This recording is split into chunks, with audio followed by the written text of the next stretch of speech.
Exercise 7.1 done. Now we are in exercise 7.2. This is your chapter 7 triangles.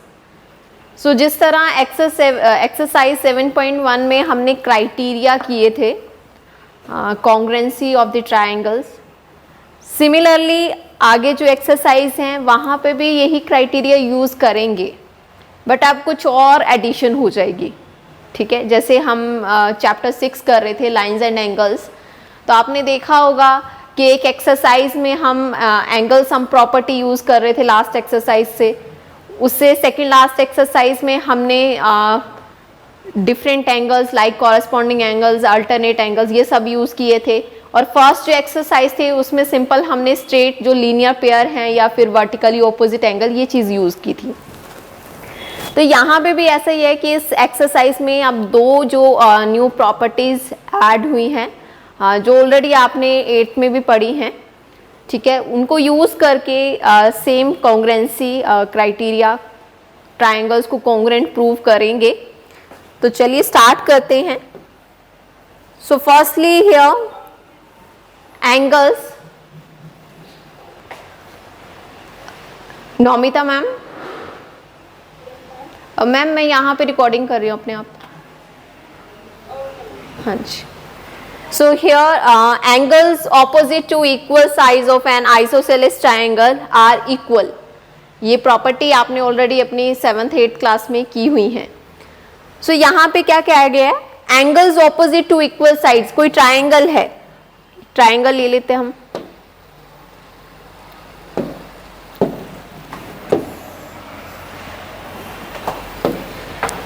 Angles opposite to equal sides, कि अगर किसी triangle में दो equal sides, मान लेते हैं ये दो इक्वल साइड्स हैं।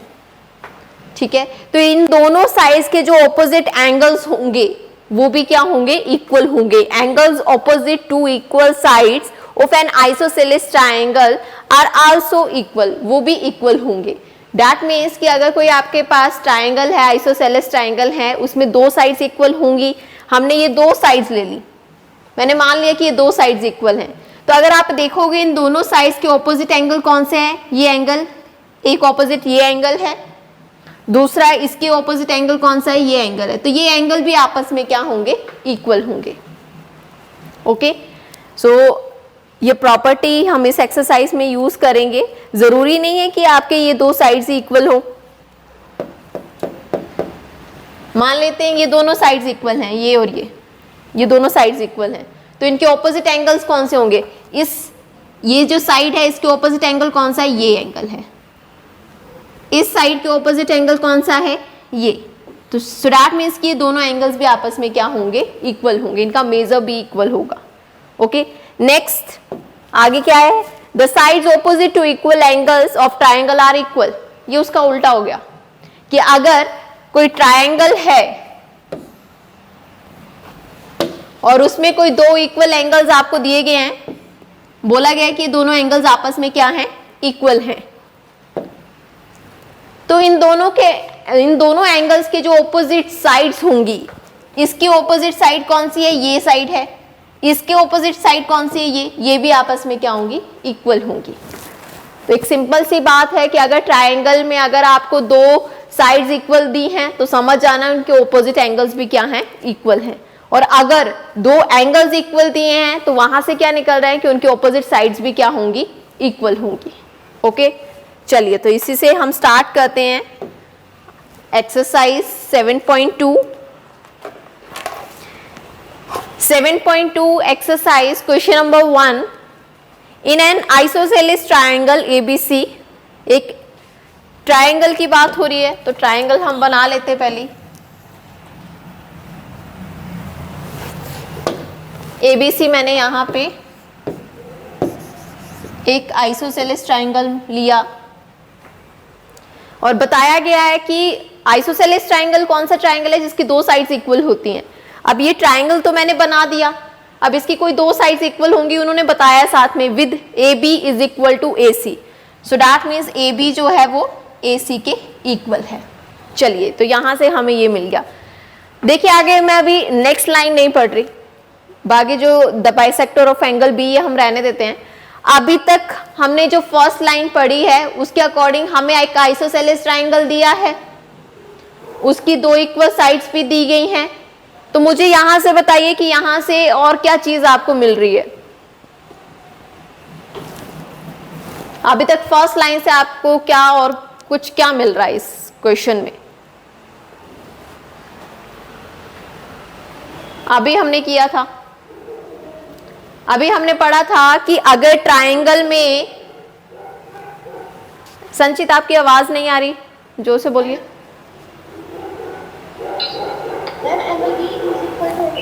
Angle B is equal to angle C, very good. ठीक है, तो अब अपनी दिमाग की बत्ती थोड़ी जलाइए इसे, क्योंकि काफ़ी टाइम बाद हम स्टार्ट कर रहे हैं। पहले यूनिट टेस्ट आ गए थे, देन एग्ज़ाम आ गए, बीच में आपकी हॉलीडेज़ भी थी, तो काफ़ी टाइम बाद हम फिर से स्टार्ट कर रहे हैं अपना सिलेबस। तो देखिए, मैंने अभी स्टार्टिंग में कहा था कि अगर ट्रायंगल में अगर आपको दो इक्वल साइड्स दी हैं तो वहाँ से ये रिजल्ट निकलेगा कि उसके ऑपोजिट एंगल्स भी क्या होंगे, इक्वल होंगे।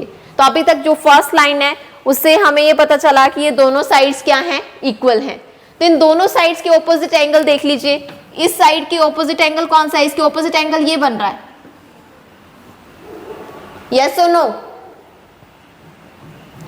इस साइड के ऑपोजिट एंगल कौन सा है? ये आ रहा है। सो दैट मीन्स ये दोनों एंगल्स भी क्या हैं, इक्वल हैं। कैसे लिखेंगे? Angle A B C is equal to angle A C B. तो मतलब अभी तक आपके फर्स्ट लाइन से आपको ये चीज मिल गया कि ये एंगल्स भी आपस के इक्वल होंगे। ओके, चलिए आगे स्टार्ट करते हैं, नेक्स्ट लाइन पढ़ते हैं। The bisector. अब बाइसेक्टर वर्ड आ गया, तो सबसे पहले मुझे बताइए कि बाइसेक्टर का मतलब क्या होता है?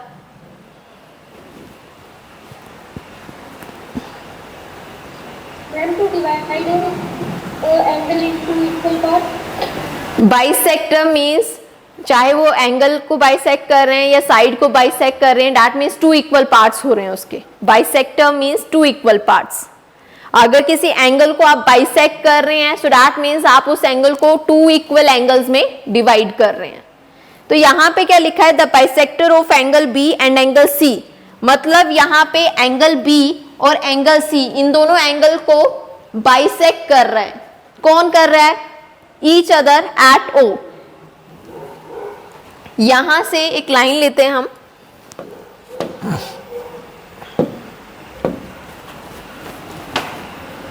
ये मैंने एक लाइन ली, ओके, जो इस एंगल को क्या कर रही है? बाइसेक्ट कर रही है। मतलब इसके दो इक्वल हिस्से हो रहे हैं।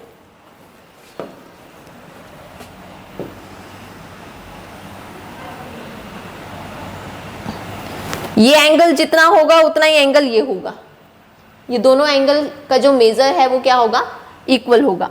सिमिलरली एंगल सी को भी क्या हो रहा है? बाइसेक्ट कर रहे हैं। ये कर दिया हमने बाइसेक्ट।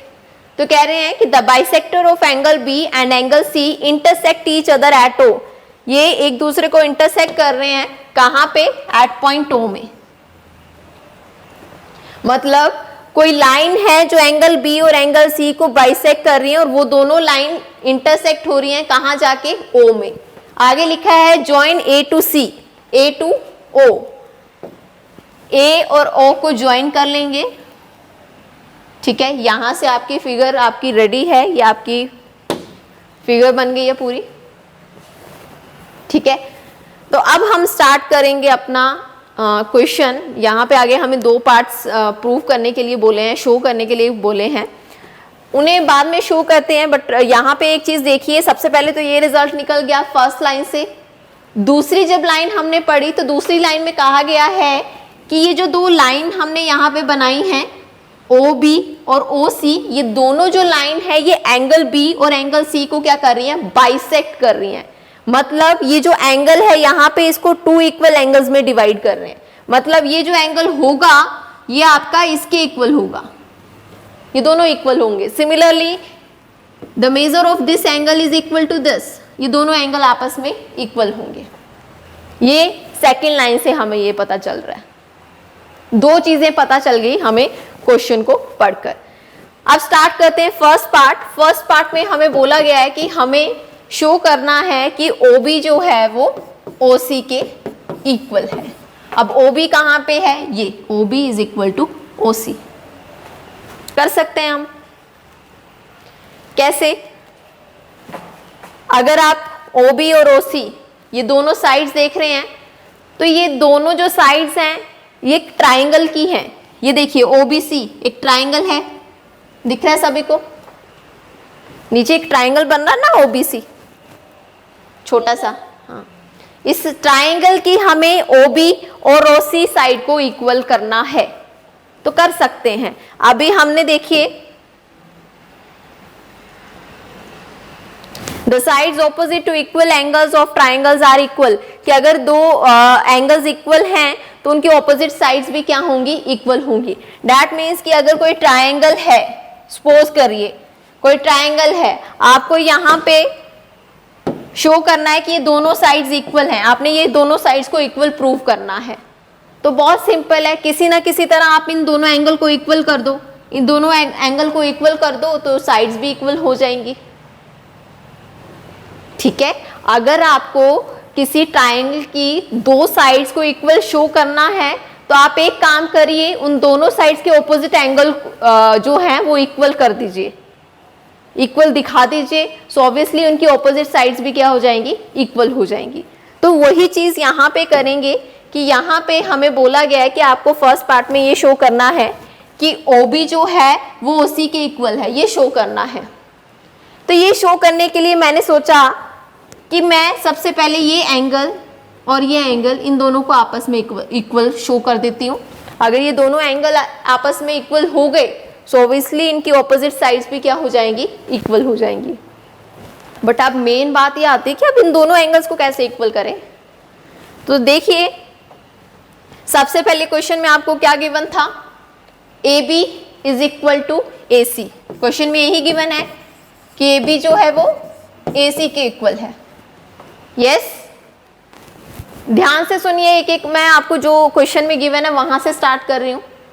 अगर आप ध्यान से सुनेंगे, एक एक लिखने की जरूरत नहीं है समीक्षा, एक बार ध्यान से सुन लो, बाद में करना। नीचे जितने भी स्टूडेंट्स हैं सभी ने कैमरा बंद रखे हैं, साहिल, अंशुल, हर्षित, मनीष, लक्षिता, कैमरा सभी ऑन रखिए। ये AB is equal to AC given था क्वेश्चन में, देखिए लिखा हुआ है question number 1, AB is equal to AC लिखा है क्वेश्चन में।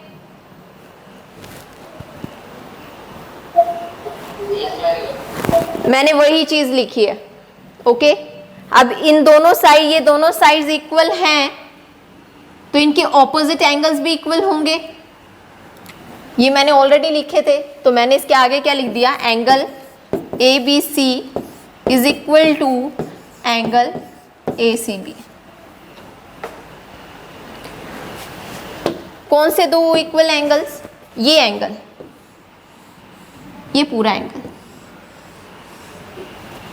क्योंकि आपकी ये साइड आपस में इक्वल है तो इनके ऑपोजिट एंगल, इस साइड के ऑपोजिट एंगल ये आ रहा है पूरा, इस साइड के ऑपोजिट एंगल ये आ रहा है, ये दोनों आपस में इक्वल है।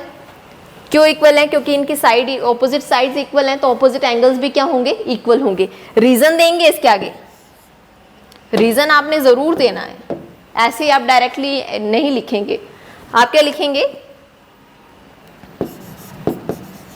Angles opposite to equal sides of triangle are equal।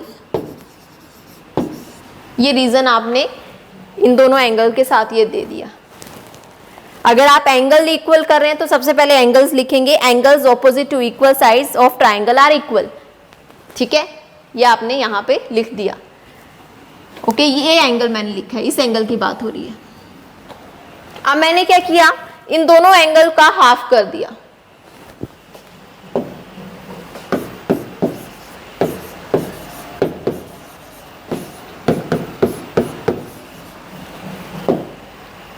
इसमें भी मैंने क्या कर दिया, हाफ लगा दिया।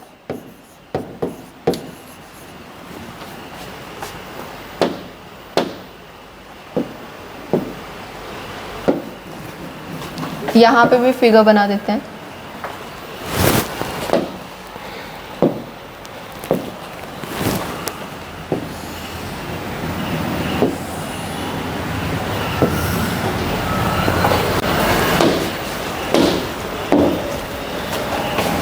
ए बी सी ओ। ओके, ये साइड इक्वल थी, क्वेश्चन में गिवन था। उसके आगे हमने एंगल्स इक्वल कर दिए, क्योंकि दो अगर साइड्स हैं तो उनके ऑपोजिट एंगल्स भी इक्वल होंगे। यहां तक हो गया। इसके आगे क्या किया, इन दोनों एंगल्स का हाफ कर दिया, मतलब दोनों तरफ हाफ कर दिया। यहां पे भी हाफ लगा दिया, यहां पे भी हाफ लगा दिया। अब देखिए, half of angle A B C, इस एंगल का हाफ, इस एंगल का हाफ करोगे तो आप लिख सकते हैं क्या, ओ बी सी। जब आप इस एंगल का हाफ करोगे, बताइए, इस पूरे एंगल को जब आप आधा करोगे तो आप लिख सकते हैं ओ बी सी। क्योंकि ये जो लाइन जा रही है, ये क्या कर रही है, इस पूरे एंगल को क्या कर रही है, दो इक्वल पार्ट्स में डिवाइड कर रही है। तो जब आप इसका हाफ कर रहे हैं, आधा कर रहे हैं, तो आप लिख सकते हैं ओ बी सी। तो मैंने इसकी जगह क्या लिख दिया, angle O B C. Similarly जब आप एंगल ए सी बी, इस पूरे एंगल का जब हाफ करोगे, आधा करोगे, आधा करने का मतलब क्या है, इतना पार्ट, ठीक है। जब इसको हाफ कर दिया, इस पूरे एंगल को हाफ कर दिया, तो कितना बन गया, इतना सा। तो इसको क्या लिखेंगे, ओ सी बी। तो यहां पे मैंने क्या लिख दिया, ओ सी बी। क्लियर, यहां तक क्लियर है।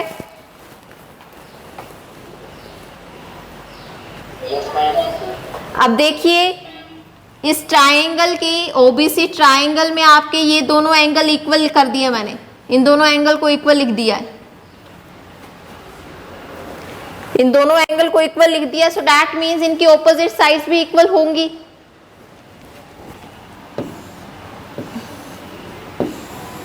ये O है और ये B और ये C।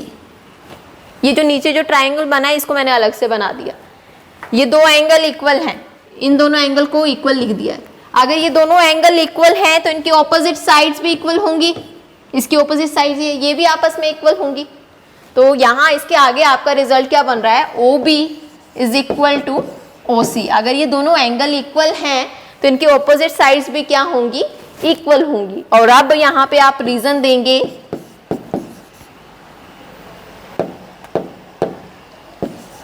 sides opposite to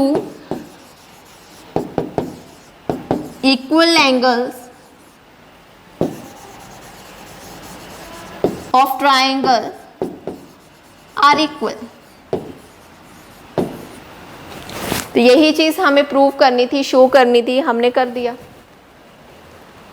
so is it clear, यहां तक क्लियर है।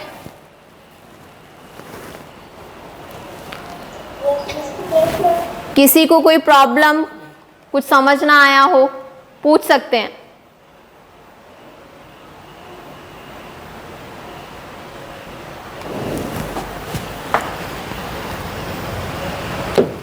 ओके, सेकंड पार्ट में हमें बोला गया है कि आपको बताना है कि AO bisects angle A।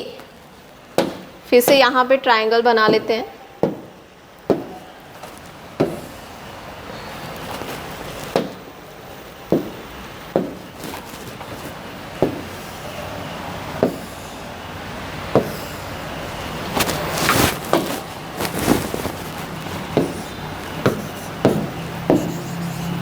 Okay, AO bisects angle A। AO ये लाइन एंगल A को बाइसेक्ट कर रही है। एंगल A आपका ये पूरा ये है।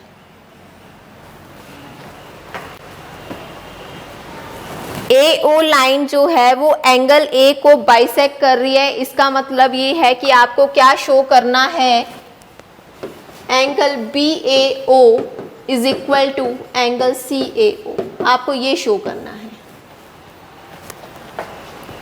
बाइसेक्ट करने का मतलब यही है ना कि ये एंगल किसके इक्वल है, इस एंगल के। मतलब आपको ये शो करना है this angle is equal to this, ये चीज शो करनी है। जैसे ये शो कर दिया आपने ये शो कर दिया AO बाइसेक्ट एंगल E। ठीक है, तो अब इसे कैसे शो करेंगे, इसके लिए आप अपने जो लास्ट पार्ट है उसी को यूज करेंगे। लास्ट पार्ट में आपने ये चीज लिखी थी, इसी को लिखेंगे।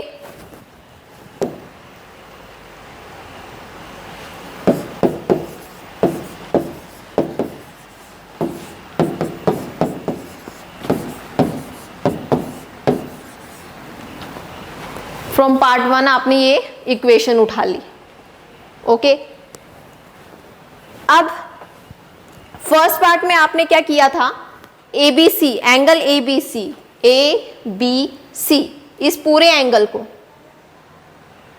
जब हाफ किया था तो आपने हाफ करके क्या लिखा था, ये एंगल, ठीक है। बट यहां इस सेकंड पार्ट में जब आप इसका हाफ करेंगे तो अब आपने एंगल ABC का हाफ करके क्या लिखना है, ये इस एंगल का नाम लिखना है। कुछ भी लिख सकते हैं ना, आप हाफ कर रहे हैं, जब किसी एंगल को हाफ कर रहे हैं, सपोज करिए एक लाइन ली मैंने,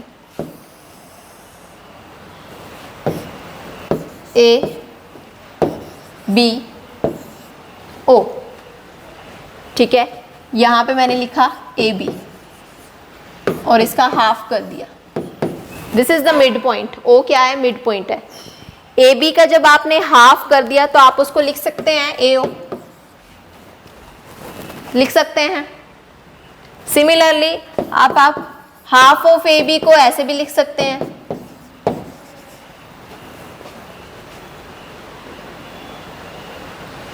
समझ आ रहा है कि जब आपने इस पूरी लाइन का हाफ किया, आधा हिस्सा कर दिया, तो आपने क्या लिखा, AO। अब AO की जगह आप दूसरा हिस्सा भी तो लिख सकते हैं, OB, ठीक है। तो वही चीज हम यहां पे कर रहे हैं कि जब हम फर्स्ट पार्ट कर रहे थे तो हमने जब इस पूरे एंगल का हाफ किया था तो फिर हमने कौन सा एंगल लिखा था, ये एंगल लिखा था। बट इस पार्ट के लिए जब हम इसका हाफ करेंगे तो हम किस एंगल का नाम लिखेंगे, इस एंगल का। और इस एंगल का नाम क्या है, एंगल ABO। मतलब जब आपने एंगल ABC का हाफ किया तो क्या बन गया, एंगल ABO। सिमिलरली यहां पे जब आपने इस पूरे एंगल का हाफ कर दिया, आधा कर दिया, तो क्या बनेगा, ये एंगल। और इस एंगल का नाम क्या है, एंगल ACO।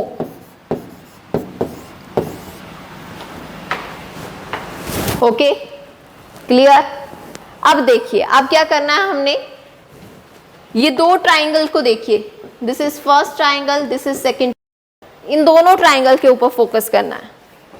ओके, अब इन दोनों ट्राइंगल को हमने क्या करना है, कॉन्ग्रुएंट करना है, कॉन्ग्रुएंट प्रूव करना है। तो मैंने इन दोनों ट्राइंगल का नाम लिख दिया, in triangle AOB and triangle AOC। इन दोनों ट्राइंगल्स को कॉन्ग्रुएंट प्रूव करना है। और कॉन्ग्रुएंट प्रूव करने के लिए हमें तीन चीजें चाहिए, तीन चीजें चाहिए, यस और नो। तो अब वो तीन चीजें आप मुझे बताएंगे। ऑलरेडी मैंने आपके लिए एक चीज तो ऑलरेडी ऊपर लिख दी है, that is angle ABO is equal to angle ACO। मतलब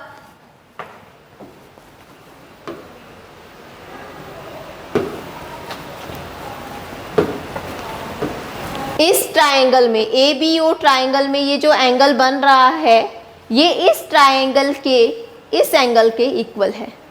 ये तो मैंने लिख दिया, एक चीज तो मैंने आपकी कर दिया, बाकी दो चीजें आप मुझे बताएंगे। जो मेन डिफिकल्टी थी कॉन्ग्रुएंट प्रूव करने के लिए, वो एक तो मैंने सामने लिख दी है, बाकी दो जो चीजें हैं वो बहुत सिंपल है, वो आप मुझे बताएंगे।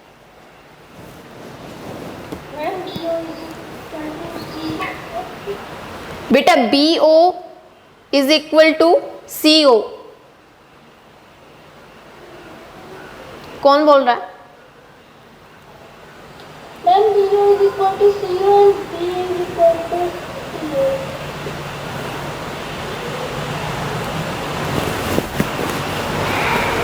अक्षिता कह रही है कि BO is equal to OC, कि जो इस ट्राइंगल की BO है वो OC के इक्वल है। सही है, क्योंकि फर्स्ट पार्ट में हमने शो किया है। बाकी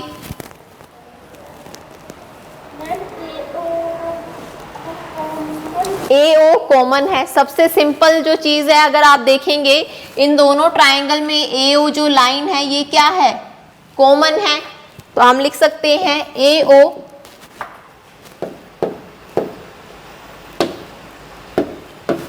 AO is equal to AO common. तीसरी चीज अक्षिता ने बताई है, बट तीसरी एक और चीज भी हो सकती है जो क्वेश्चन में ऑलरेडी फर्स्ट लाइन में दी है। देखिए AB is equal to AC, question की फर्स्ट लाइन में लिखा है इस ट्राइंगल की ये जो साइड है AB और इस ट्राइंगल की AC, ये दोनों क्या है, इक्वल हैं, तो यहाँ पे हम ये भी लिख सकते हैं AB is equal to AC, this is given. वैसे जो अक्षिता ने कहा था OB is equal to OC, वो भी सही है, वो भी लिख सकते हैं आप। तो तीन चीजें मिल गई, जिसमें से एक एंगल है और दो साइड्स हैं, तीनों चीजें हो गई हैं, तो हम लिख सकते हैं कि ये दोनों ट्राइंगल्स क्या हैं, कॉन्ग्रुएंट हैं। तो हमने लिखा triangle ABO is congruent to triangle ACO। कौन सा क्राइटेरिया यूज होगा वो देखेंगे। यहाँ पे एक एंगल है और दो साइड्स हैं, एंगल ये आ रहा है और एक साइड ये है और ये है, तो यहाँ पे आपकी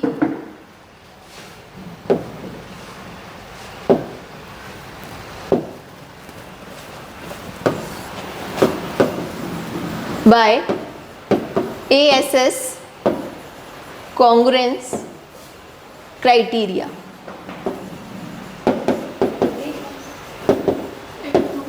ठीक है, ये क्राइटेरिया यूज किया आपने और इन दोनों को कॉन्ग्रुएंट प्रूव कर दिया। वानिक नींद आ रही है आपको बेटा? इस तरह से अटेंड करते हैं आप क्लासेस लेट कर।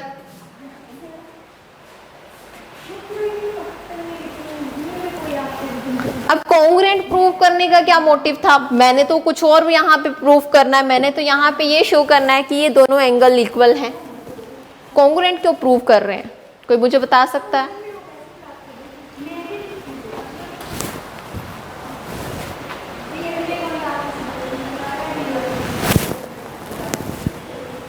एनीवन?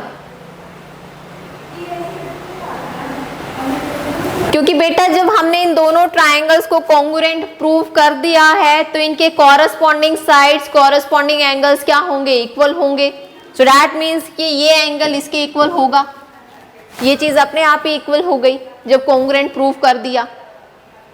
क्यों इक्वल होंगी? CPCT, congruent part of, corresponding part of congruent triangle.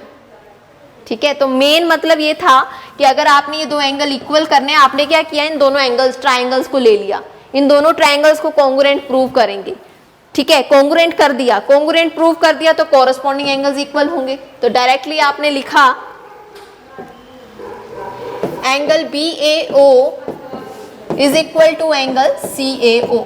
Reason दे दिया CPCT। तो यहां से आपका सेकेंड पार्ट भी सॉल्व हो गया, बट इसके आगे आप लिखेंगे this implies AO bisects angle A।